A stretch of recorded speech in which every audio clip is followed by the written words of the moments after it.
Viva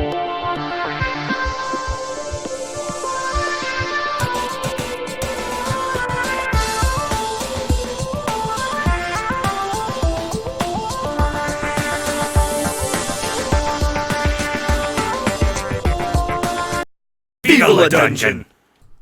Oh hey, welcome to Viva La Dungeon. I was just checking out the one of the stories for tonight.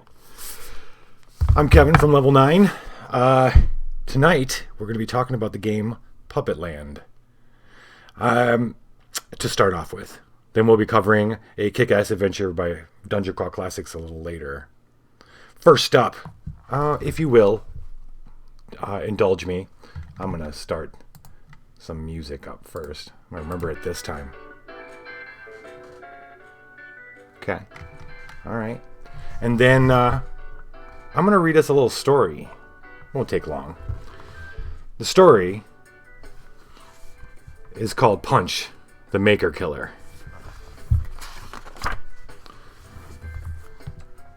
The maker of all puppets finished his work.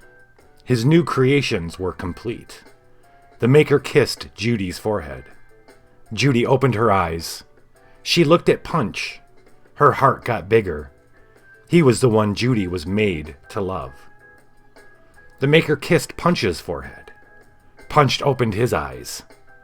He looked at the maker. The maker was tall and ancient and wise and powerful. Punch's heart shrank. He was the one Punch was desperate to become. The maker reached out his great hands and lifted Punch and Judy up. He opened a hole in the sky and reached through it. He set them down on a grassy field in Puppetland. "Goodbye," Judy said. "Come back," Punch cried. The maker smiled and winked and shook his head no. He closed the hole in the sky. As they walked home, Punch grew angry that the maker had gone. He kicked a big rock. "Ow!" Punch cried. "Ow, ow, that hurt." "Poor Punch," Judy said. "Please don't hurt yourself again." In their cottage after lunch, Punch grew angry that he was not the maker. He banged his fist on the table. "Ow!" Punch cried again. "Ow, ow, that hurt." "Poor Punch," Judy said. "I will make you a great hammer, and you can swing it so you do not hurt yourself again." When Judy finished the great hammer, Punch found that it took all his strength to hold it up. He grew angry that it was so heavy. "You have made this so big I can barely lift it," he shouted. He swung it at Judy's head with a mighty crack. Judy's eyes rolled back and she fell asleep. "Ha!" Punch cried. "Ha ha! Now I'm happy!" Judy woke up in bed. Punch was talking to himself angrily. She decided to get him a sewing kit. She went into Puppet Town and said hello to every puppet she met. Overhead, the sun shone bright. Soon she had everything she needed. "Here is a sewing kit," she told Punch when she got home. "Now you can be a maker too." Punch took the sewing kit. He cut and sewed the fabric to make a puppet baby. The baby lay on the table and it did not move. "Kiss it," Judy said. "That's what the maker did." Punch kissed the baby on the forehead. The baby did not move. "Stupid baby!" Punch cried. He threw the baby out the window. Punch was talking to himself angrily again. "A puppet must be more than fabric and wood," he said. "There must be a secret inside it. A secret thing inside it." Here is a beautiful cake I have made for you," Judy said. "Any puppet would love to admire this cake all day." Punch took the cake and left the cottage to find any puppet. He met Jacob Starbright on the road. "Oh, what a beautiful cake," Jacob said. "If you want it, come with me," Punch said. They walked to a lonely place. Jacob admired the cake. Punch cut the thread at Jacob's left shoulder. Jacob's left arm fell off. "My arm!" Jacob said, but he was still admiring the cake. Punch cut the thread at Jacob's right shoulder, and his other arm fell off. "My arm!" Jacob said again, but he was still admiring the cake. Punch removed Jacob's feet, and then his legs, and finally his head. Jacob fell asleep. Punch made a new puppet. He used every bit of Jacob so he did not leave out whatever the secret thing was. Now he had a new puppet. The new puppet did not look very good. Punch kissed the puppet on the forehead. The puppet did not move. "Stupid puppet!" Punch cried. He smashed the wooden head into tiny pieces. Jacob never woke up again. It was late at night. Punch stared at the wall for hours. Judy thought and thought. "Let us go see the Maker," Judy said. "He will know what to do." "Yes," Punch said. "That is a good idea." This was the first kind thing Punch had ever said to Judy. Her heart was so full of love, she thought it might burst. "I will bring a great picnic," Judy said. "I will bring a great hammer," Punch said. Punch and Judy returned to the field. They cut a hole in the sky and jumped through. Beyond the sky, the Maker was seated at his workbench. They climbed onto it and stood before him. Judy unpacked the picnic. "I'm going to make puppets," Punch said. The Maker smiled and winked and shook his head no. "I want everyone to do what I say," Punch said. The Maker winked and shook his head no. "I want to be the Maker," Punch said. The Maker shook his head no. "Yes," Punch said, and he swung his great hammer into the Maker's nose. The Maker dropped to his knees. Tears welled up in his eyes. "No!" cried Judy, and she felt her heart burst open. "Yes," Punch said, and he leapt onto the Maker's head. He raised his great hammer all the way back and swung it as hard as he could into the Maker's forehead. It was like a kiss, only different. "Stop!" cried Judy. She felt her love for Punch spill out of her broken heart. The Maker fell asleep and dropped to the floor. Punch grabbed the Maker's ear and hung on. When they hit the floor, he jumped off and kept swinging his great hammer against the Maker's head. The empty space in Judy's heart hurt so much. The Maker was dead. Punch danced and laughed. A single silver tear ran down the Maker's face. Judy grabbed a thimble and caught the tear. She took it back through the hole in the sky. She went far away from their little cottage. She cried and cried. No one knew how long Punch was gone because the sun did not rise. Punch marched into Puppet Town Square. He wore a new face made from the Maker's skin. Now he was a person of flesh instead of a puppet of fabric. All the puppets stopped and stared. They did not understand. Punch swung his great hammer onto the ground. "I am Punch, the Maker Killer," he shouted. The puppets stepped back in fear. Punch waved his hand and 6 new puppets entered the town square. They were also made of flesh, and they were horrible.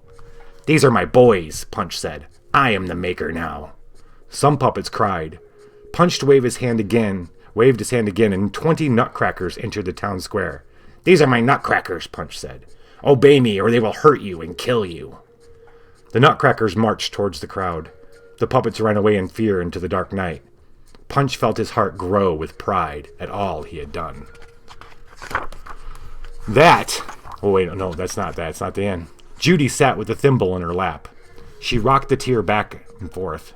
Some puppets who ran from the town found her. "Oh, Judy," they cried, "we are so afraid of Punch."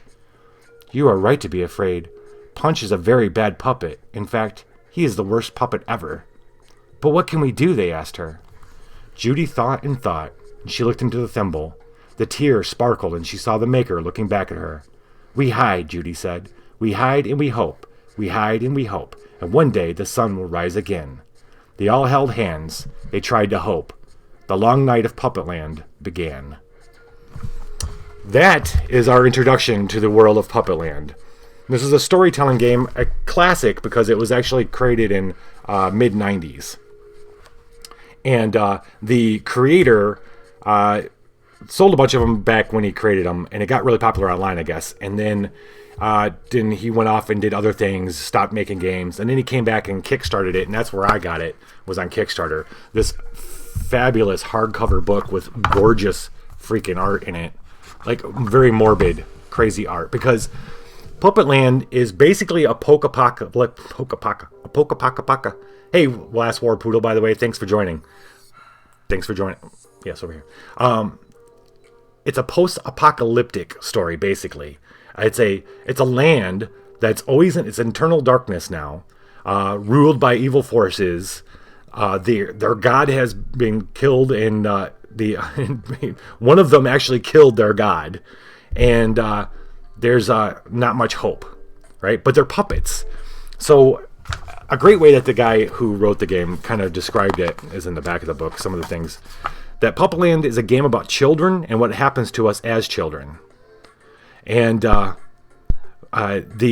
gameplay is meant to create the kind of stories one finds in a children's book, hence the insistence on in-game dialogue and narration. But because the elements and the settings are not the sort of thing one finds in children's books, I hope to allow actors in the game to get a look at the realities of the childhood experience through childhood trappings, yet with an adult sensibility. Basically, dark as hell, but with this innocent feeling, which creates this really weird dynamic at the table. So I invited a guest to join me in talking about Puppetland, if you don't mind. This is Sally. Hi. Yeah. Hi. Hi, Sally. How you doing? I'm good. Kinda. Yeah. I don't like talking about Puppetland. Oh. You seem to don't seem so innocent. Okay. All right. Well, I'm gonna tell him about it. All right. Okay. All right. Make sure she stays over here. I'll come back in a bit. All right. Okay. So, a couple interesting things about the game overall. Your goal is to defeat Punch, but that happens over lots of sessions. The game is designed, though, you could come in and everything's told through tales. One session's a tale, and you could tell tale, sit down and play a tale and never go back to the game if you want, or you can play over a series of tales, eventually, hopefully, working towards defeating Punch and bringing the sun back to Puppetland. The GM, this is not a, this is kind of like a borderline role-playing / storytelling game, because there is a GM called the Puppet Master, and then everybody else plays puppets. And they suggest this, you don't have to have puppets, but they suggest if you really want to have fun, is you bring a collection of socks, some finger gloves, you cut off the fingers, maybe a marionette if you have one, and so that everybody can have a different type of puppet. There are 4 different types of puppets you play in the game. All right. There's finger puppets, hand puppets, shadow puppets, and marionettes. In the beginning, everybody makes their puppet, and then you play your puppet in the story. All right. I'm gonna start. Where did I talk about?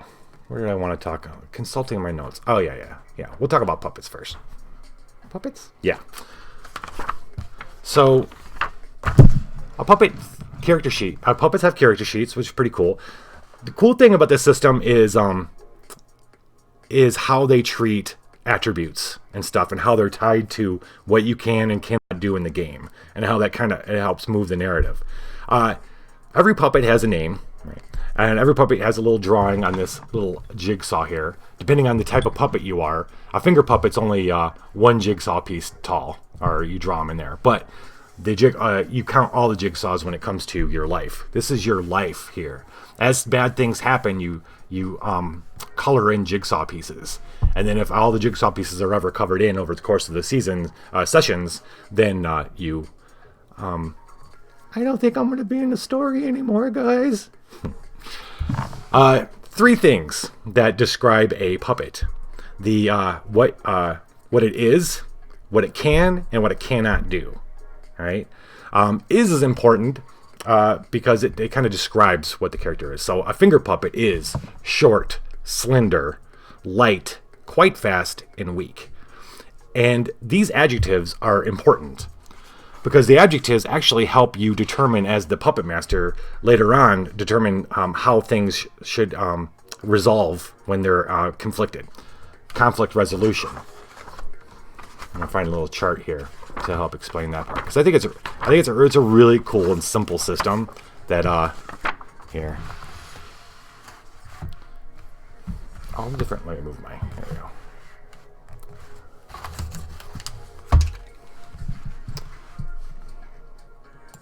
You gonna help me here? Okay.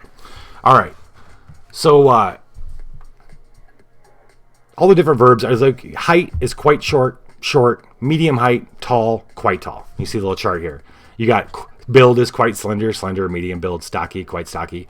Everything from height, build, weight, speed, and strength. And in each puppet should have one word from this table. And then later on, when you're trying to decide, okay, so this puppet wants to pick up a rock and throw it and hit another puppet.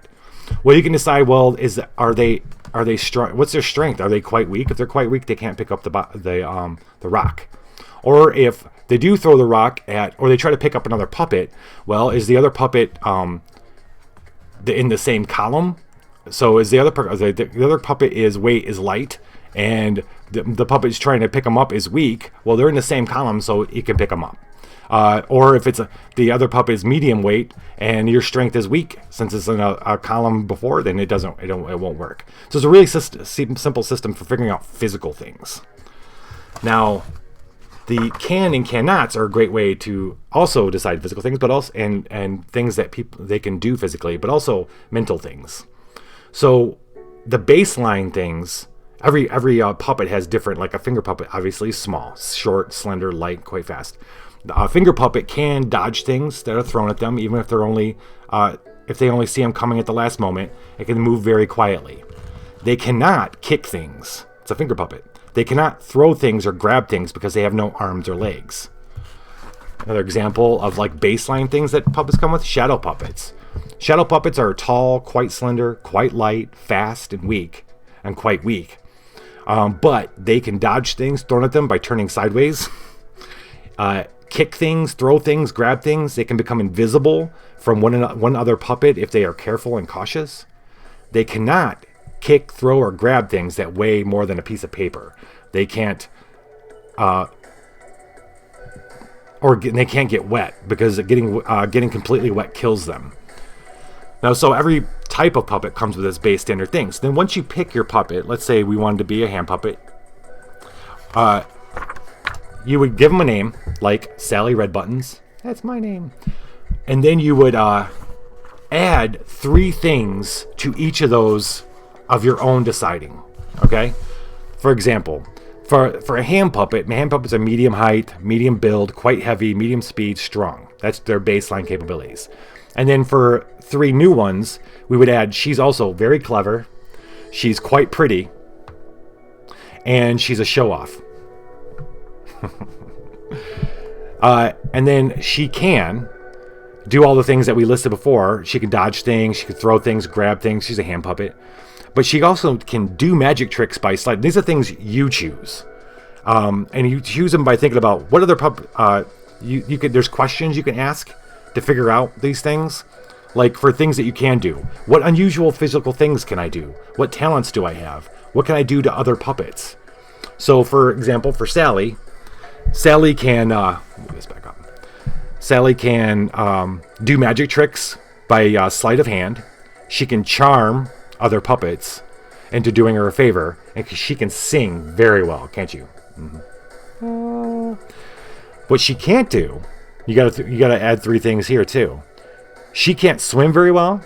She can't tell a lie, and she can't hurt another puppet who hasn't or isn't about to hurt her or someone else she cares for. Basically, she's not going to hurt anybody. Now, what's cool about the cans and can'ts? Can's pretty obvious. Can't is it doesn't mean that they really cannot do it. What it means is if she does do that, let's say she tells a lie, then she would have to, if she does something that she cannot do, and it goes against her character, she marks off a piece of her jigsaw.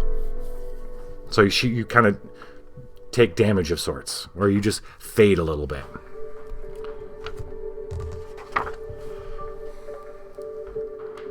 So once you have your puppet created, we start playing the game. Here's what's cool about the game. There's 3 rules. There's not a whole lot of mechanics to this game, which makes it pretty cool. But the 3 main ones, the actual rules are: 1, an hour is golden. This game only lasts an hour at the table, no matter what. You plop down. I actually had an hourglass that I used to use for this. You plop the hourglass down. The sand starts going. In the game time, it could be days. You know, your puppets could be adventuring or doing whatever they're doing, and it could take hours and days and weeks. But at the table, in real world time, the game only lasts an hour, and at an hour, it's done. And so there's this tension that builds up that the characters need to know that are watching this hourglass go down and know that time's running out. The story's going to end soon. Second rule. The second rule is whatever you say, once you start playing the game, whatever you say is said, is what's said in the game. So there is no table talk unless the puppet's saying it. If you want to ask a question from the puppet master, you have to, go outside of the table, go somewhere else maybe, but you try not to. Everything you say is what your puppet says. Right. And then third rule is the tale it's got kind of two parts to it. The tale grows in the telling and is being told to someone not present. The tale grows in the telling says basically, as a puppet master, you're going to sit down with the beginning of the story, but you have no idea where it's going to go. You build off what the other people add to it, and it can go anywhere, which is, typical of a lot of good role-playing sessions. And the second part is, this is the cool part. It's you play it as if someone's reading it like a children's story. All right, so the puppet master relays everything, talks about everything in the game in past tense, and the players are saying everything in present tense. They're the voice, they're the dialogue in the story. I'm gonna grab this rock and I'm gonna throw it as hard as I can. Sally throws the rock as hard as she can across the river, but it just falls into the water. Plunk. Oh, jeez. Just like that. So those are the three rules. All right, I'm gonna get more into the actual game and say like the world and stuff in a moment, but I just want to kind of cover off how you play.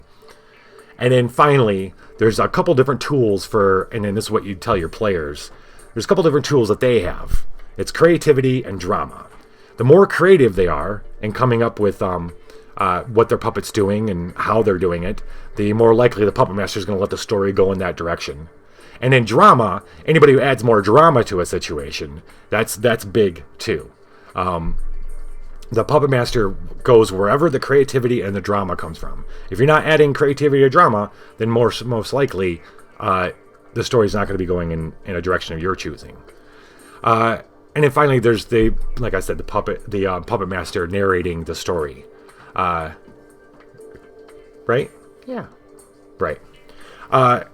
That's pretty much that's the rules, right? That's the rules. Yeah.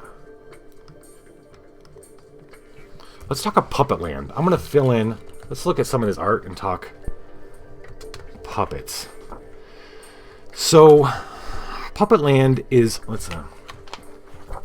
always night. Think of it this way: the maker is a man who, in the basement, he has a big table, like you'd see, like a toy train kind of table, where he has all this little world. He's made this little puppet world, made all these puppets. It's got a dome over it, and he used to have it set up where there'd be a sun that would go over and a moon. And when Punch went out and killed him, it was nighttime, so he never was able to crank it to turn it. So it's always night in the land. The land is it's not ground, it's like felt on cardboard, that kind of stuff, so you can't really dig down too far without hitting wood of the table. There is a sea, though, the Sea of Milk and Cookies, which is rather large, just large enough you can't really swim across, and deep enough to where you drown as a puppet. There's lots of little places. There's Puppet Town, which is right below Punch's Castle. Punch's castle sits over it, just kind of foreboding. Punch rules with his boys, Punch's boys, the land. And then there's Respite, which is a town way across the Sea of Milk and Cookies, where Judy hides out with her small gang of rebels, who hopefully one day will be able to maybe use the Maker's Tear to bring back the Maker, or some other fantastical plan. Now, this is where the gruesome stuff comes into. Punch is gruesome. Punch took flesh from the Maker and came back and made him his boys, his henchmen, and is wearing a mask of the Maker's skin. And then his boys are people like Spite, Haunt are the names of his boys. Let's give you an exact idea of what Spite is. Spite's unique flesh. He's short, quite stocky, heavy, slow, and strong. He can throw or grab things, tear off puppets' limbs, yell loudly all the time, order and puppets to do anything, and maim them if they don't. This puppet cannot allow disobedience or betray Punch. He's the largest of them. But there's Haunt, there's Mayhem, there's Grief, there's Vengeance, and Silence, and all of them are horrifying horror movie guys. And then even the Nutcrackers, which are like his little personal army, go clackety clacking around. Oh, yeah, they're bad news. So that's the land you're in. What kind of tales do you go on? Is that what I hear? Oh. Let's talk about tales.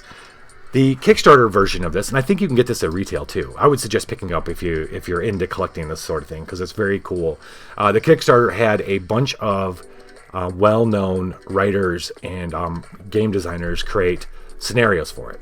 Like, for example, Jason Morningstar. If you're not familiar with Jason Morningstar, he designed Fiasco and Night Witches, which we're going to cover. I'm going to cover at some point in this season. And Fiasco. Actually, I'm going to do Fiasco too. He's fantastic.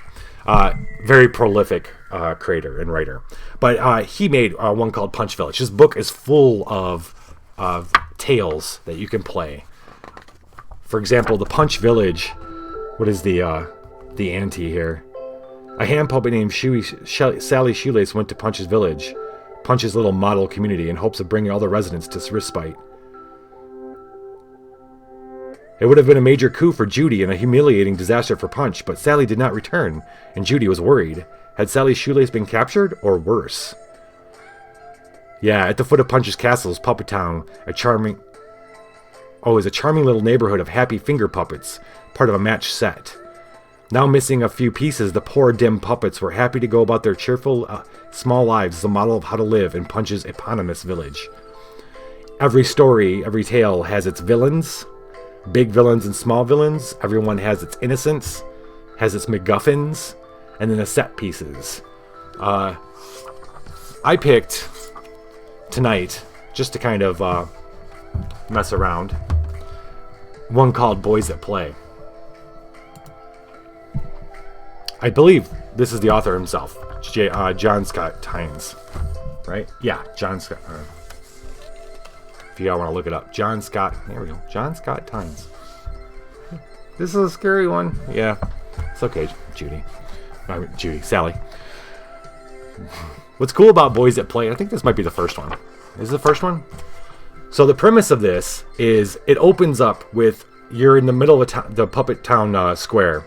And suddenly Spite comes in, and Spite's he's the biggest one of the boys, and he's singing and he's happy. And following behind him are these 9 little.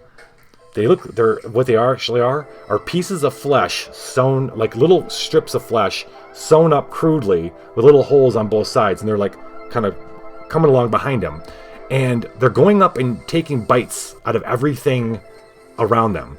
Other puppets, like a puppet goes, oh no, oh my gosh, I'm losing weight, and they're losing, it's taking chunks out of them. And they're going on, they're voracious, but Spite is singing. You see him so happy, and he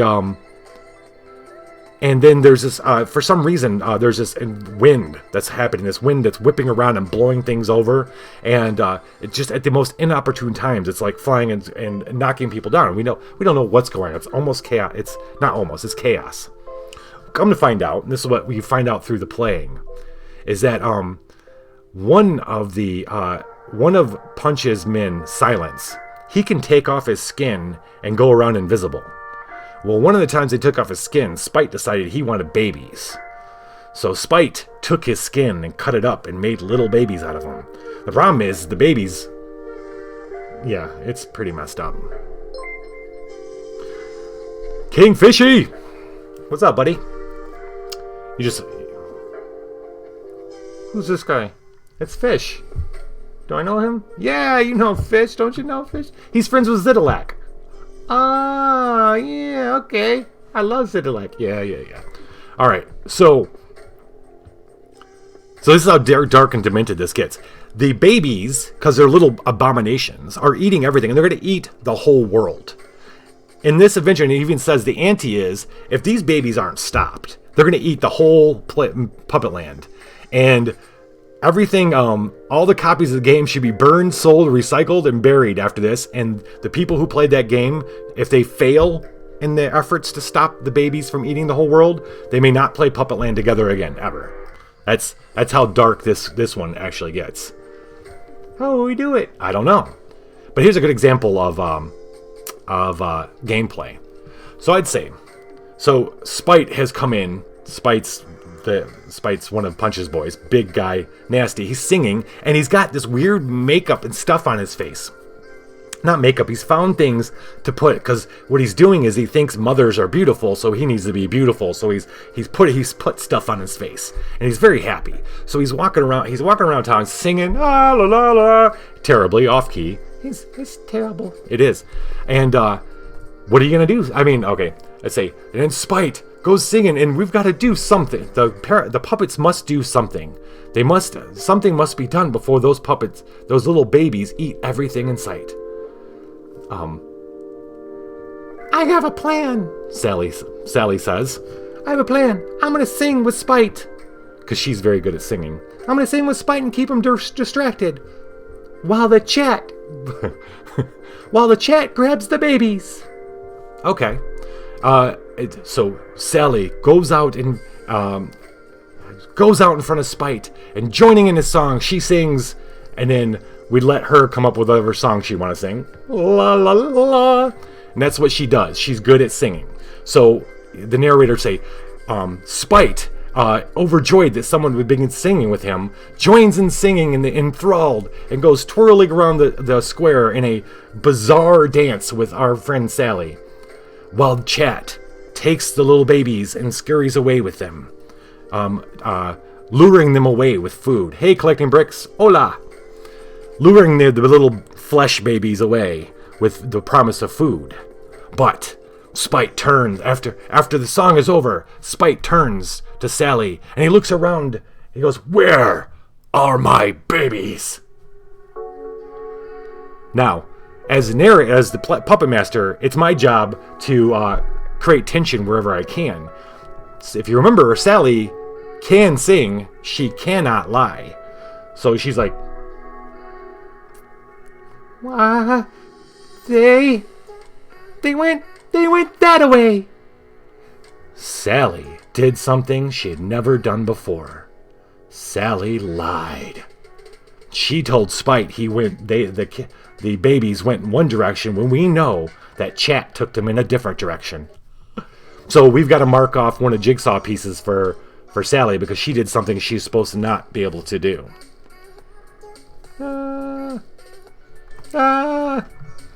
Well, I'm coming to the end of talking about Puppetland. Well, let's talk about some more of because I love these adventures, and who knows when I'm going to be able to play this again. Yeah. All right. Oh, let's see. Great Sage of the Mountain. I think that's, they're looking for somebody. The Missing Piece. The puppets woke in their beds, safe and snug and whole like always. In Puppet Town. Or did they make their homes a respite?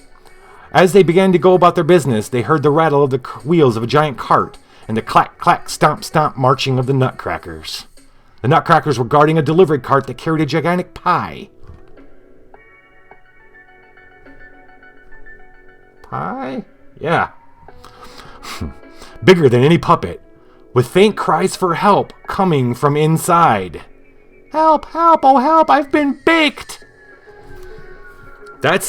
So, the actor puppets need to stop the wagon, overcome the Nutcrackers, and open up the pie. And the ante is Pecan Sandy hails from Wedding Cake Castle, along with several other confectionery puppets. Their leader, if they have one, is Pie Maker Penny, the finest baker in all of Makerland. Penny, the finest, her prize project is her 10-year pie, a one-of-a-kind pastry treat that takes 10 years to make.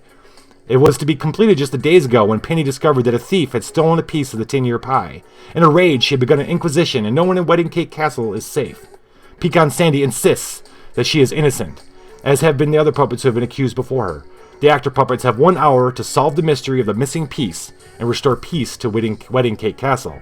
If they fail, innocent puppets may be punished horribly. Oh boy. Oh boy.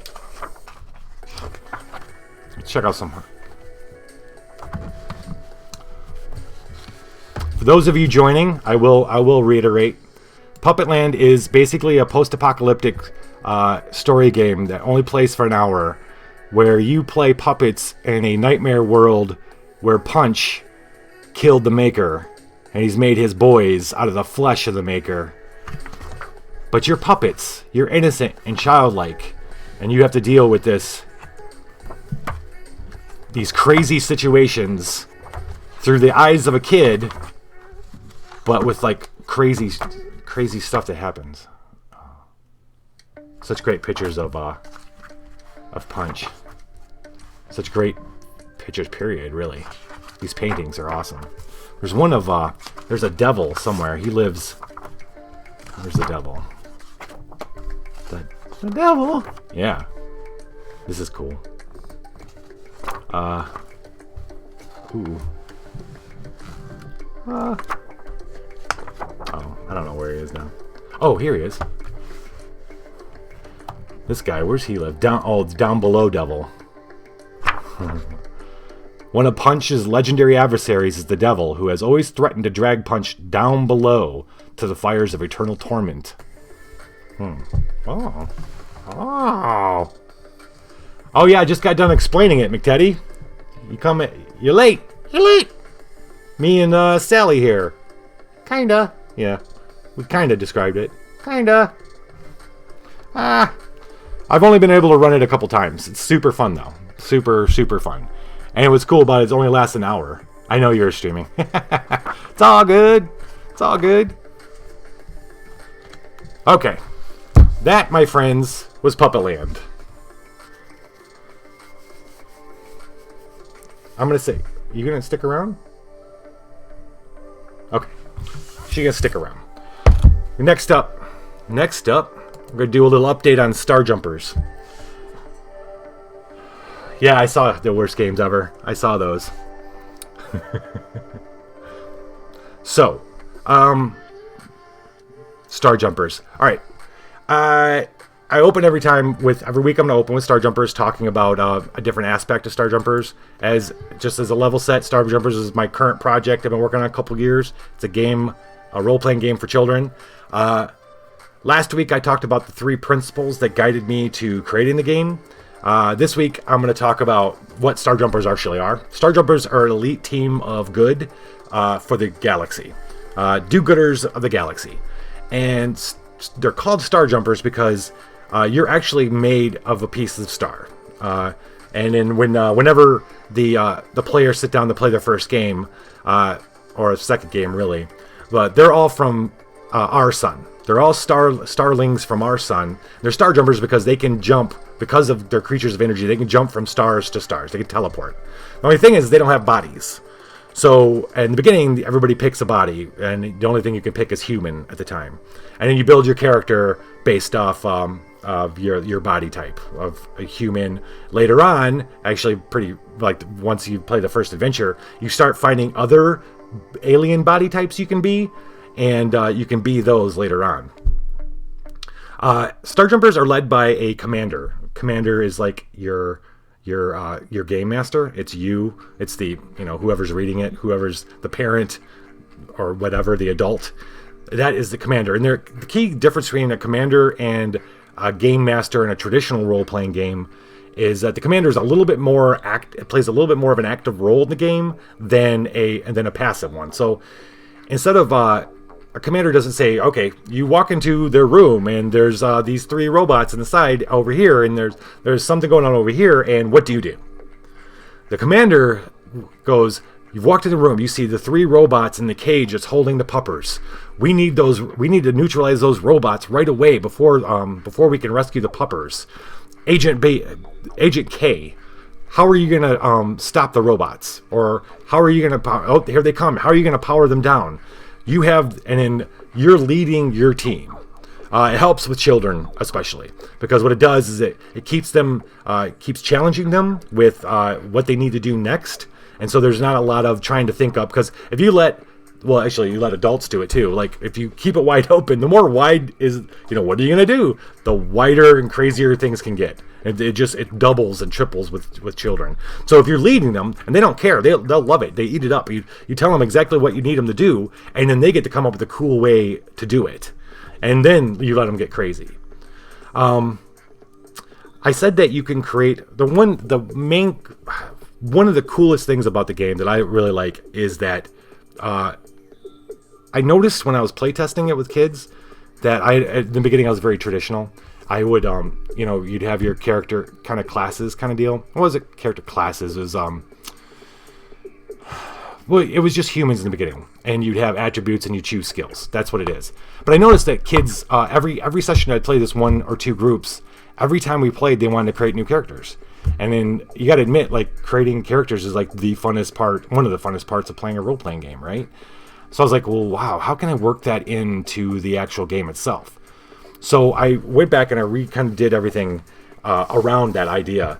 And that's the fiction is you are starlings who need bodies. So at the beginning of each game, you can choose whether you want to keep the body you had last time and the skills you had, or you can change the body to a different body and keep the skills you have, or you can return the skills to the skill pool and choose a couple new ones or whatever many your new body will take from the pool.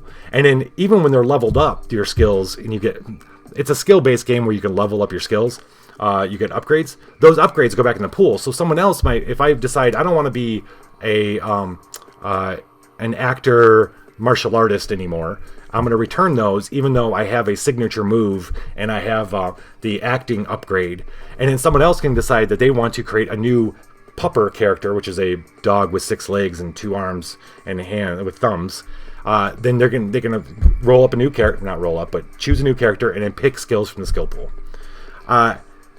So the system encourages you to create new characters every time. You don't have to. You can keep what you want. But I've yet to find a kid that doesn't create a new character every time they play. Not yet. I've only played with 16, so I can't tell for certain. Okay, that's what Star Jump is. Star Jump is an elite team of good that are starlings that can change form. All right, and that ties into the character creation too. That's our little note about Star Jumpers this week. My week goals. Yeah. Although I'll be honest, like seriously, I haven't met anybody. But I know they got to exist. Kids who are going to that will fall in love with a character and want to give them probably slightly older kids will probably be like that. I'm guessing. But yeah, exactly. My goals last week were to send out an email to my mailing list, check, and I had one of the best open rates I've had ever. I only have 78 people on my mailing list, but I had a 25% open rate on this.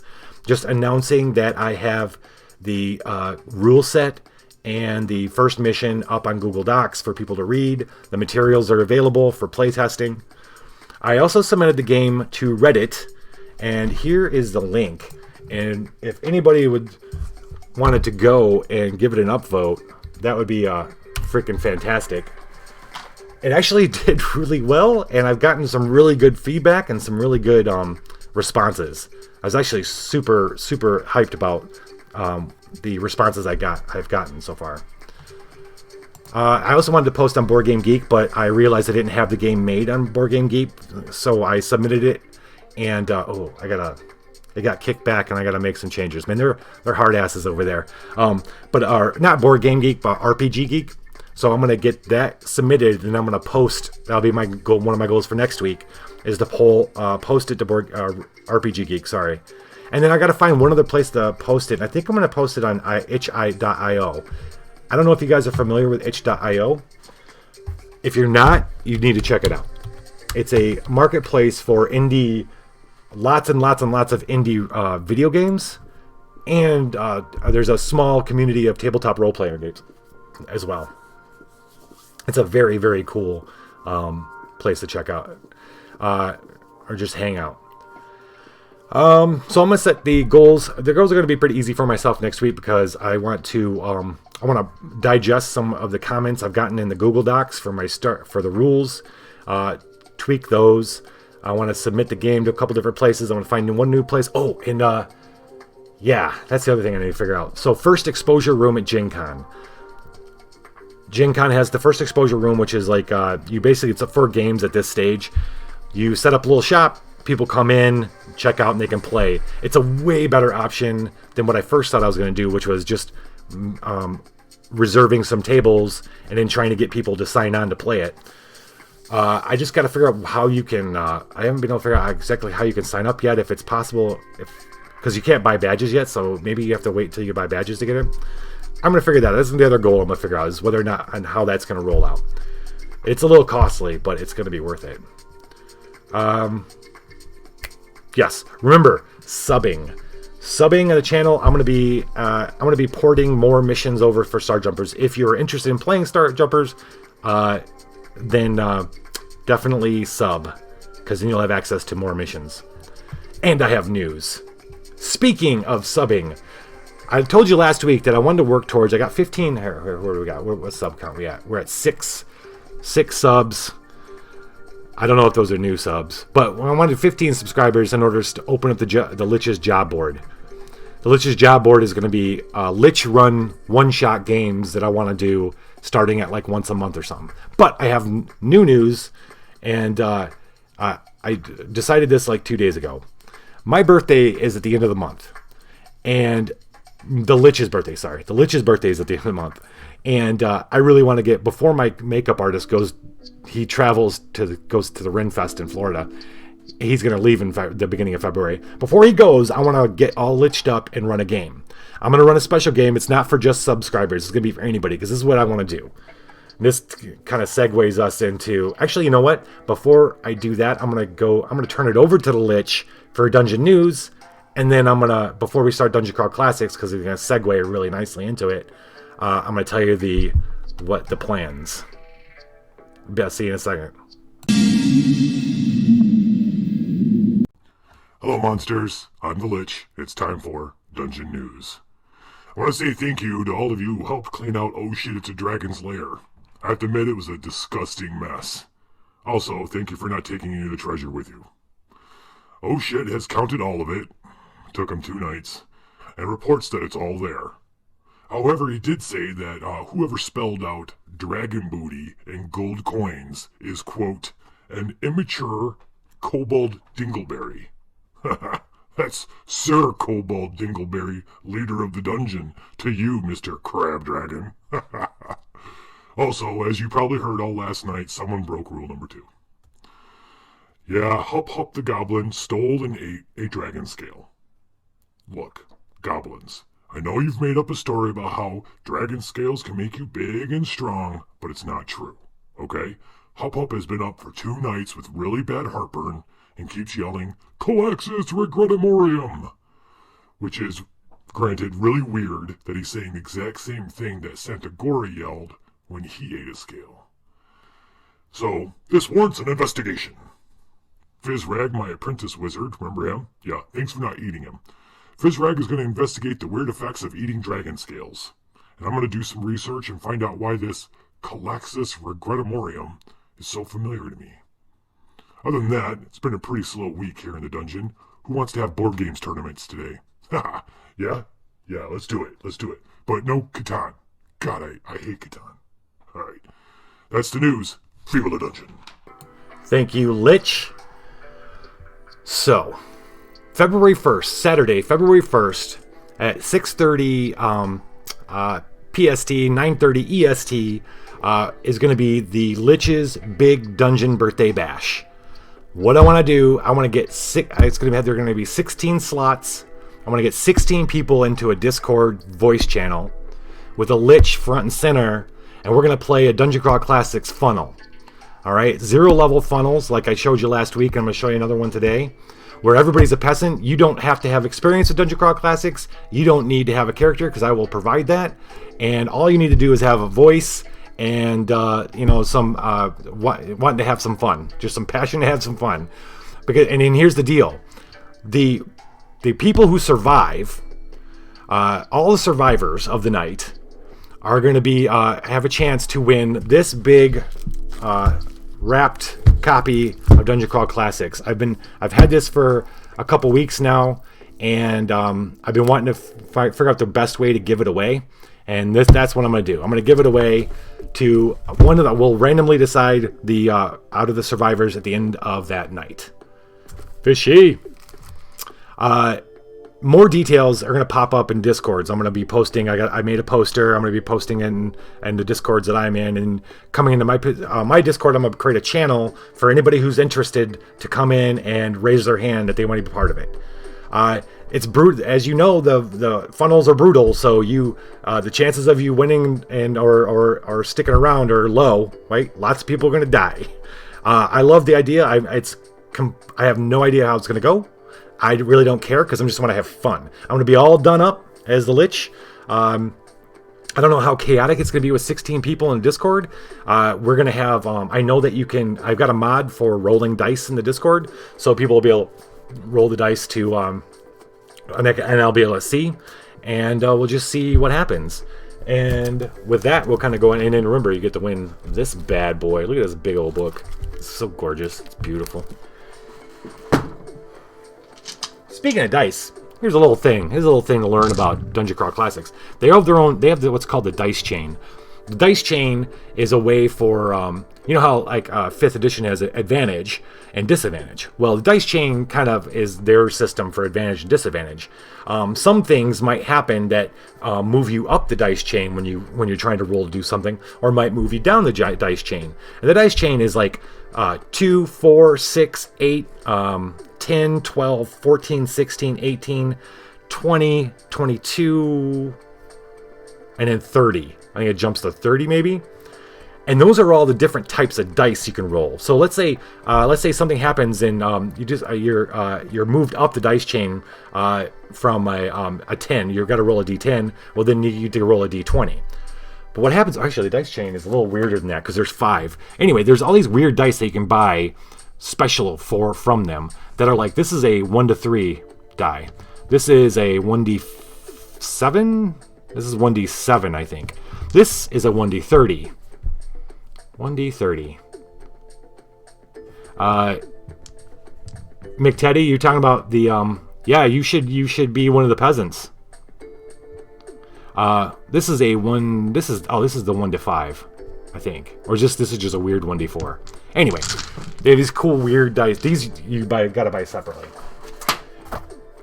Last week we met a small group of 0-level peasants who went on this crazy journey into the hole in the sky, and only 2 of them came back out. We're gonna get back to them because they're gonna join up with the 2 people who survived this one. We're gonna introduce another 0-level adventure, called Sailors on the Starless Sea, by a really cool writer, very cool gonzo writer named Harley Stroh. Sailors of the Sea is actually a Dungeon Crawl classic. I got that shit signed a couple years ago. Let's meet our group first. Oh wait, let's say this. That keep, just like a half mile outside of town, outside of the village, has always been there for like hundreds of years. No one goes near it because it's just, anybody who's ever gone near it, bad things happen. So everyone's always stayed away from it. No one even remembers why it's there, who was, but everybody just stays away. Until recently, people have started. First, it was animals, and then people started disappearing, being abducted. People were saying that these shapes had come out of the night and grabbed people, and there haven't been many survivors. Just the ones who have survived and ran away are tuck tale of like monstrosities, some beast men who've taken these people and taken them, and everyone just assumes, and they've done a little bit of tracking, they know they've taken them to the keep. So no one else is going to help you. There is no real king that gives a shit. There's no army, there's no police. This is just us and our community, and we decided we're going to do something. So 15 to 16 of us all got together and decided we got our shit worked up. Maybe we did a bunch of shots, and we're like, we're going to the keep. We're starting out in the morning because it's daylight and it's safer during the day, right? We're going to go to this keep, and we're going to find our people, and we're going to stop whatever's going on there. We'll grab our pitchforks, we'll grab our shit. 4 of those people are the people we're going to have tonight. We've got Meh, the Gravedigger. He's actually got pretty decent stacks. He's actually got intelligence of 16 with modifier 2. He's only got 2 hit points. He got himself a shovel. It's his best shovel. He got a trowel just in case. We got Barney, the animal trainer. Now, Barney has a pony. I don't know what the pony's name is, though. Anybody got a pony name for me in chat? But he refuses to go anywhere without his pony. He's taking his pony with him. And he's got a club. And, he's pretty strong, huh? But he's very stupid. He's a very stupid man. He's only got a 5 intelligence. And then... I see. His lucky sign is Harsh Winter. So he has a +1 from his strength, because his strength modifier is 1. And then he was born under the sign of the Harsh Winter. Yeah, a shovel and 2 hit points. That's like that's my album name. A shovel and 2 hit points. Pox. Pox is an elven sage. All right. He's look at his. He's got 5 hit points. He's not very smart though, unfortunately, but he's very strong. He's a strong sage. He's lived through the famine, so his fortitude saving throws are +0. Your lucky signs are based off your luck modifier, and unfortunately his is 0. Then you've got Sek. Sek is a dwarven mushroom farmer from the town. He's got pretty decent stats, actually. It could be a lot worse, but he has 1 hit point. Just one. And he's got a staff. These are the 4 that we're going to follow in our little journey into the Sailors in the Starless Sea. What rumors have they heard? What rumors? I mean, this is hundreds of years. This keep's been there. There's got to be rumors. Let's roll a d10 and find out. 6. A sleeping dragon lurks beneath the keep. Accept his quest and he will grant you a wish. That's one rumor. We'll roll one more time. 8. Nothing good can come. This is a key little thing about Dungeon Crawl Classic things. They most of the modules tend to have something either in the beginning or in the, like you saw in last week in the end, where they add a little something extra to the story to either start it off or end it. Last week it was the rolling the wheel, which I think it's great. Although I think one day if I really wanted to, I would change the chart a little bit because I have other ideas of how that should be. But rolling the wheel of destiny. Yeah, I guess rolling for the Wheel of Destiny, which completely changes who you are, is a pretty sweet idea. This one is a little less epic than that, but it is a chart of rumors and suspicions. And some of the rumors are right. Some of them are completely wrong. There is no sleeping dragon. All right. Oh, what was the other one? 8. Nothing good can come of disturbing the evil ruins. You'll only unleash the horror beneath the hill. That's the other rumor we know. So, imagine, if you will, 16 villagers. People who, a lot of them know each other. Some of them I've only seen each other every now and then, but they're all from the same village.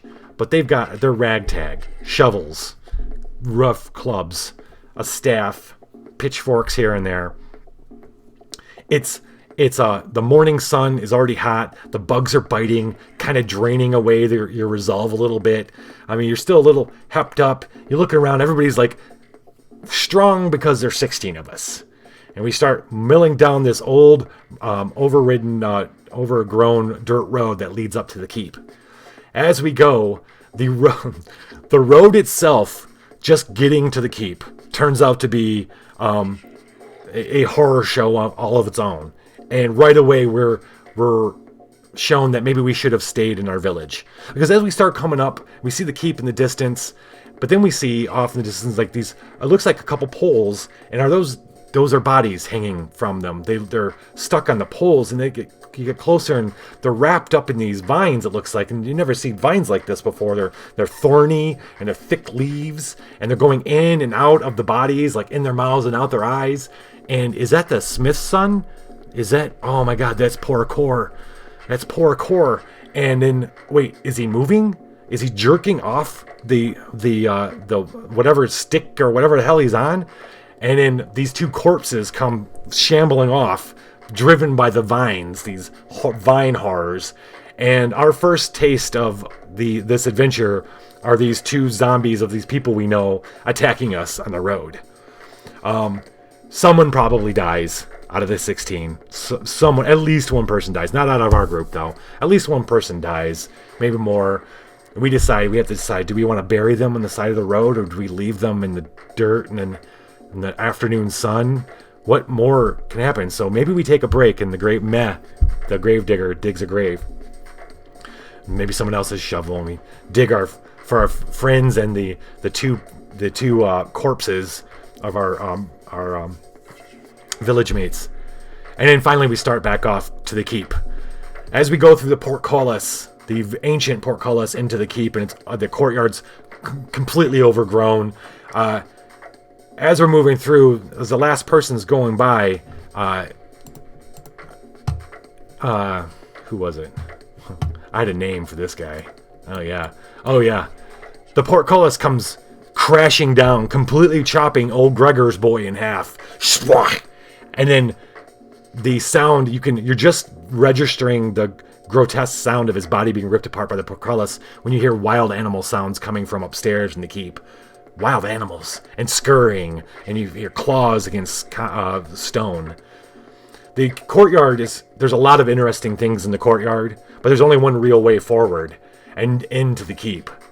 And that's where the first big battle of this adventure happens. And this is where there's a culling. Because when you first go in there, and we're gonna, every time I play this, I roll differently. But there's this tribe of beast men that live in the keep. That they're sort of they're errand boys of sorts, and they're given DCC loves charts of really cool shit that can happen. They have great charts for treasure. They have great charts for making a magic sword. They have great charts for mutations for beastmen. We're gonna roll a 1d12 and see what these beastmen are. We rolled a 12, and then we're gonna roll a 1d4 on that. I rolled there 1d4. What's that say? 1. Alright, so the village, imagine these villagers, how their hearts just shrink and they soil themselves when they're faced with these out of the darkness, these shapes take form, and into the light they come, and their heads are dark, and their skin's dark and shiny, and their heads are fly heads, and cockroaches and ants. You hear a chittering and claws scraping on the ground, and they've got swords and spears and rough hard hide armor. And there's 6 of them. There's only 6, and there's 15 of us. But I mean, these things are horrific. And just as we begin engaging with them, from above, jumping down in ambush is their champion. A huge 7-foot-tall minotaur, great big horns, and a necklace of skulls, who just starts wailing, just killing everybody he can. And this is where there's a culling. And one of these people, either Meh or Barney or Pox or Sec, this is where they pass. But we're going to give them this. This person is the person who strikes the final blow in slaying the Beastman champion. They will be immortalized. But who is it? Chat needs to decide. Is it Meh? Is it Barney, the animal trainer? Is it Pox, the elven sage? Or is it Sec, the dwarven mushroom farmer? I'll wait.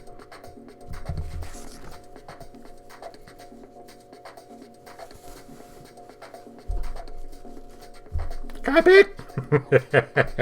This is okay. I made this puppet. Oh. Her hair's all messy. My hair's all messy. You suck. I suck at puppets. Yeah, I suck. You suck. I still love you. You're my baby. Aww. All right, come on, guys. I know somebody's still watching. Who lives and who dies?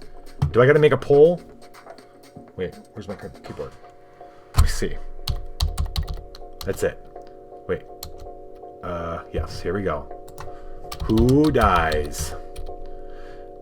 Meh. Ooh, hey. Medium. Meh. Barney. Pox. Or Sec. A lot of 20 minutes. Nope. And 3 minutes. Start poll. Alright, there's a poll. We'll come back. I'll give you a moment. So, after that, by the way, just as a side note, if you're playing a DCC funnel, typically there's places where if say somebody had lost all 4 of their characters, there's like this, for instance, this particular encounter, when you're done, there's these large sacks hanging on the wall that were like kind of just like placed there, and they start moving and yelling, and it happens to be other villagers and stuff that they've hung up and captured. My internet is being really, really crappy. That's probably why no one's... Yeah. I don't know why it is late. It should not be like that. I think I'm still struggling. I had some problems with Comcast like about a month ago, and I thought we had it all fixed, but this is terrible. 4 kilobytes. Wow. Okay. Alright, those of you on YouTube. Okay. Somebody does make it past these beastmen. There is only 6 of them. There is only one beast champion. We make it past. And we dive deeper. We go deeper. The keep actually isn't... There isn't like a castle. It actually just stairs going down into the darkness. And farther down, until finally you find yourself, or they find themselves, after a few maybe detours, find themselves on the beach of an underground sea, dark and silent. This sea at the edge of the beach, just off the shore, is a long Viking type boat, and then on the beach is this. It's called a minhir. It's like a big stone pillar with stairs going around it up there. We got to vote for the Gravedigger. Meh. You know what? Meh. Meh. Meh. Meh. Meh. Didn't make it.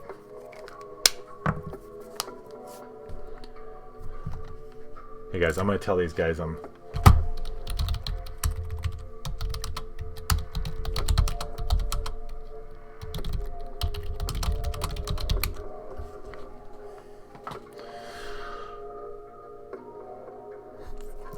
beach, Viking boat, a minhir, which is like a big pillar with stairs going around it at the top. At the top of it is a brazier, or a brazier, and then there's a boat, and it's a boat you could swim to it if you wanted to. Now this is kind of a puzzle that they have to figure out.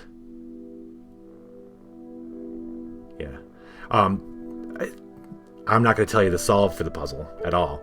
But first they have to figure out how to get to the boat, whether it's swimming to it or summoning it. Then once they're on the boat, yeah, McTaddy, it's not your fault. I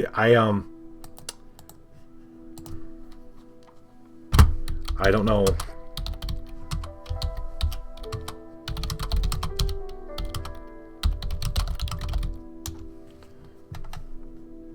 I'm gonna try to turn off my Wi-Fi.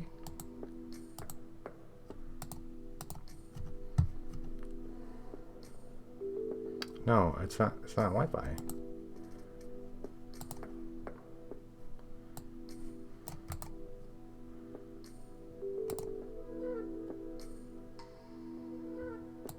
Anyway. Okay. In the middle of the lake, as you're rowing or moving across the lake, tentacles start coming out. Far off in the distance is the loud banging of drums and lights and music or something. But you can't get there just yet because these tentacles come reaching out of the water, sliding out at first and then make themselves known. And you must appease the Leviathan before you can go any further. And that's puzzle number 2. How you get past that, there's a couple different ways you can do that, but it's probably not without blood. I'll tell you that. And then finally, those of you who make it across the lake park on the shores of another sandy island with a ziggurat, a humongous ziggurat, with, you see figures walking up, snaking their way up to the top. You hear chanting from the top. You see fire at the top. And as you get closer, you see that it's hundreds of these beast men, all of different shapes and sizes, and crazy jaguars and snakes and all this horrific abominations, carrying and pulling I'm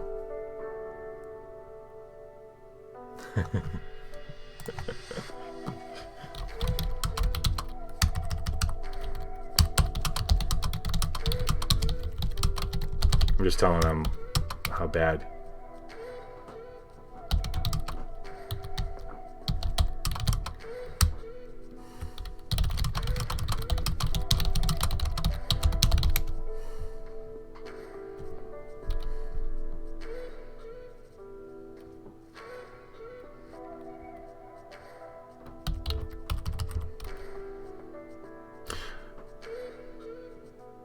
You've got to get to the top, because they're dragging your friends and family to the top of this to sacrifice them. You see Susie's little boy. You see Susie herself. You see the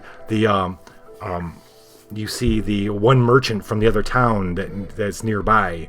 These are all people, your friends and family, being dragged to some horrific end at the top of this ziggurat. So first you have to figure out how to get up there, because there's hundreds of these beastmen. Once you figure that out, you're at the top, and there's some kind of ritual going on with these shamans and this giant effigy of this, some kind of it looks like a warrior of some sort. And as you attempt to stop the sacrifice of one of your friends, or things being thrown in, gold and people being thrown into this fiery pit, you've just managed to not stop the ritual coming to fruition, and a giant chaos lord, for lack of a better descriptor at the moment, rises from the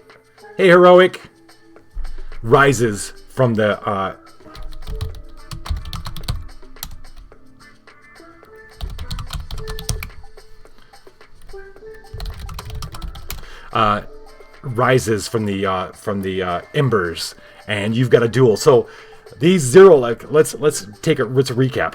These peasants have not only had to fight these crazy abomination beastmen and watch their friends die in horrific fashion, they had to figure out how to get across a lake in the underground.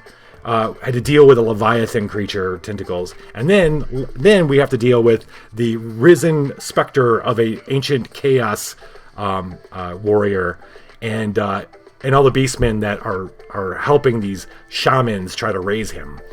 And if you do, then of course the cavern that this lake is housed in, the sea is housed in, starts crashing and burning, and the water comes like a big tidal wave. And if you can you have to get back to the boat. If you get back to the boat in time, you'll ride the boat out, and you'll ride through a cave, like an out thing that goes right out to the actual sea.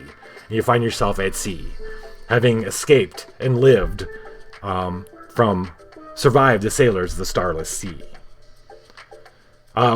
My chat's gonna be taken off because no one can really my kilobytes are so bad right now, it's breaking my heart. But I gotta kill somebody else, so we gotta hard through. One of these people dies. One of these is going to die at the top of that ziggurat. Who though?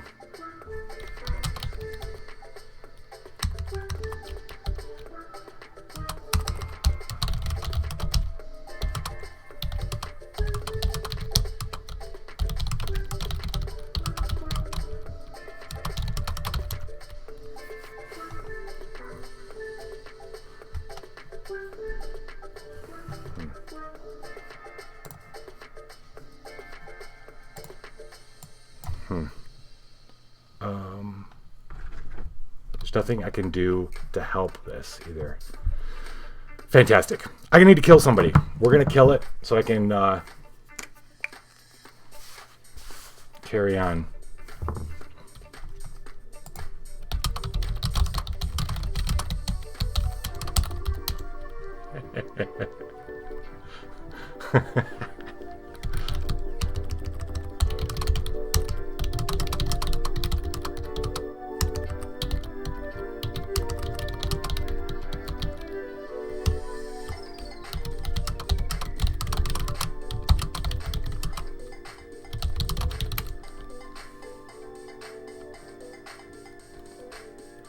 So, who...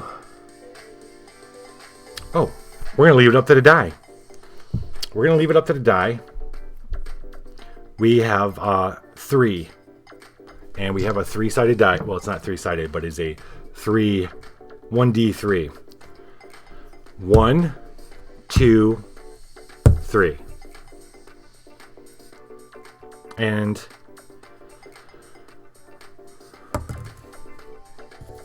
Pox, the Elven Sage, the not so bright, but very, that was stamina, that was 16. So he's a big guy. Pox, the Elven Sage, dies trying to rescue his friends at the top of the ziggurat. He will always be remembered along with Meh.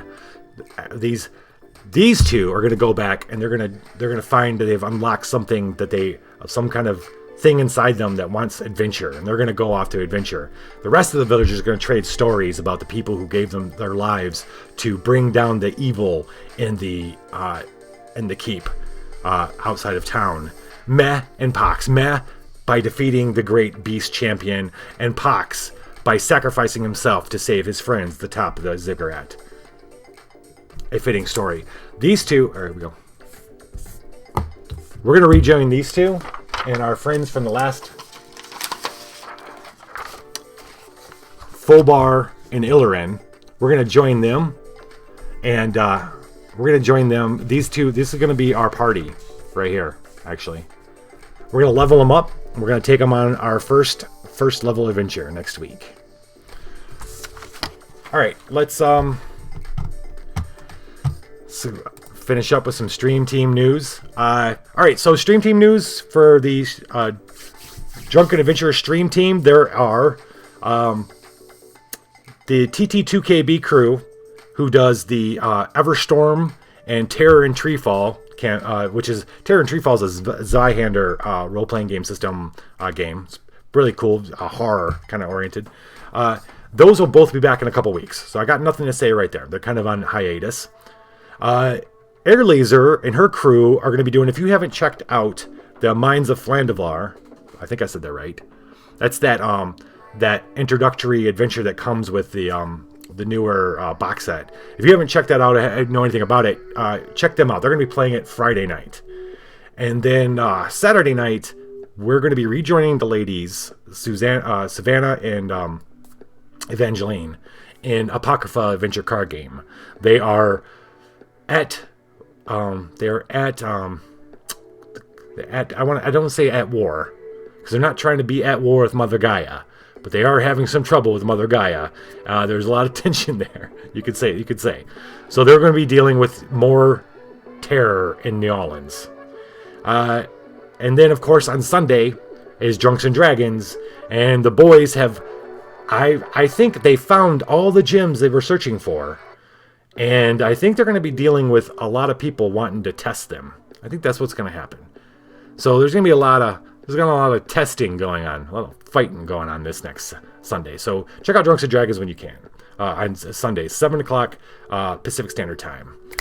And that is going to wrap up this bit crap evening. Thank you very much for joining me. I'm so sorry those online. Thank you so much for watching on YouTube. And don't forget, look out for the Lich's Big Dungeon Birthday Bash. I'm going to be posting it everywhere. I hope to see you there or hear you there. All right? Viva La Dungeon!